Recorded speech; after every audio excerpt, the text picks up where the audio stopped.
ప్రవేశపెట్టే కేంద్ర బడ్జెట్ లో రైల్వే ఎంప్లాయీస్ గా ఏం కోరుకుంటున్నారు, ఏ ముఖ్యమైన ఆశిస్తున్నారు? ఈ కేంద్ర ప్రభుత్వ బడ్జెట్లో రైల్వే కార్మికులు ఎంతో మంది కరోనా టైంలో వసూలు బాసులు పాలయ్యారు, చనిపోయారు. వారి కుటుంబాలకు ఎక్స్గ్రేషియా ప్రకటించాలని చెప్పేసి మేము డిమాండ్ చేశాం. ఎక్స్గ్రేషియా ప్రకటించాలని కోరుతున్నాం.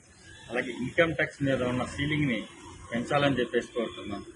ఎందుకంటే రైల్వే కార్మికులు ఎండనగా వాననగా సరిహద్దులో ఉన్న సైనికులు వల్లే మేము పనిచేస్తున్నాం. అటువంటి పరిస్థితుల్లో ఉన్న ఈ రైల్వే కార్మికుల్ని ఈ ప్రభుత్వం ఆదుకుని ఇన్కమ్ ట్యాక్స్ సీలింగ్ని పెంచాలని కోరుతున్నాం. అలాగే థర్డ్ ఫేజ్ మనోహరాబాద్ వరకు ఎంఎంటీఎస్ రైలు పొడిగించాలని చెప్పేసి మేము ఎప్పటి నుంచి అడుగుతున్నాం. అవి ప్రకటించాలని డిమాండ్ చేస్తున్నాము. అలాగే ప్రభుత్వం ఈ యొక్క వైద్య సదుపాయాలు రైల్వే కార్మికులు ఎంతోమంది ఉన్నారు, వారికి సరైన వైద్య సదుపాయాలు లేవు. ఆ వైద్య సదుపాయాలని కల్పించి కార్పొరేట్ రంగానికి అనుగుణంగా మా యొక్క వైద్య సదుపాయాలని పెంచాలని చెప్పేసి దానికోసం ఒక ప్రత్యేకమైన నిధిని రైల్వే ఈ బడ్జెట్లో ప్రకటించాలని చెప్పేసి కోరుకుంటున్నాం. పెండింగ్ ప్రాజెక్ట్స్ అన్ని పూర్తయ్యే అవకాశాలు ఉన్నాయి, ఎందుకంటే ఎన్నో సంవత్సరాలుగా పెండింగ్ లో ఉండిపోయాయి. పెండింగ్ ప్రాజెక్టులు అన్నీ కూడా చాలా మట్టుకి అవుతాయని లేదు. ప్రకటించడాలు శిలాఫలకాలు వేయడాలు వరకే ఉన్నాయి. కానీ పెండింగ్ ప్రాజెక్టులని త్వరగతిన బడ్జెట్లో అమౌంట్ కేటాయించి చేయాలని చెప్పేసి కోరుతున్నాం.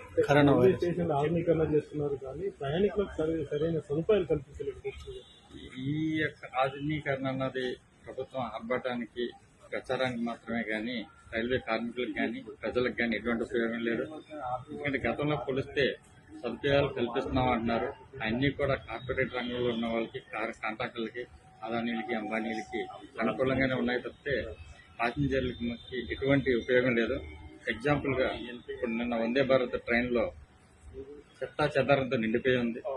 మన వాతావరణానికి మన యొక్క దేశ ప్రజలకి ఎటువంటి సదుపాయాలు కల్పించాలో అటువంటి సదుపాయాలు కల్పించాలి కానీ అక్కడ లేని ఏదో అంగులు ఆర్భటాల కోసం ఈ యొక్క సదుపాయాలను కల్పించి మళ్ళీ మూసేసి మళ్ళీ యథావిధిగా పాత ఆటను తీసుకొస్తాం జరుగుతుంది తప్పితే కొత్తగా దీనివల్ల ఒరిగేదేమీ లేదు.